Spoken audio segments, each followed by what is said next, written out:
ಸಿಂದಗಿ ನಗರದ 23ನೇ ವಾರ್ಡಿನ 842 1 ಜನರ 84 ಮನೆಗಳು ತೆರವುಗೊಳಿಸಿ ಅವರು ಯಾವ ಥರ ಇಲ್ಲಿ ಬೀದಿಗೆ ಬಿದ್ದಿದ್ದಾರೆ ನೋಡಿ. ಯಾವ ತಾಲೂಕು ಆಡಳಿತ ಇವರಿಗೆ ಏನು ಸಂಬಂಧಪಟ್ಟ ಅಧಿಕಾರಿಗಳು ಏನೂ ಸ್ಪಂದನೆ ಮಾಡಿರೋದಿಲ್ಲ. ಇದು ಯಾರು ಬಂದು ಅವ್ರ ಬಗ್ಗೆ ಸ್ವಲ್ಪ ಕಾಳಜಿ ತಗೊಂಡು ಸಂಬಂಧಪಟ್ಟ ಅಧಿಕಾರಿಗಳು ಬರಬೇಕು.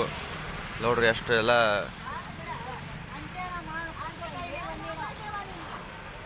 ಅಂಬೇಡ್ಕರ್ ಸರ್ಕಲ್ದಾಗಿಲ್ಲ.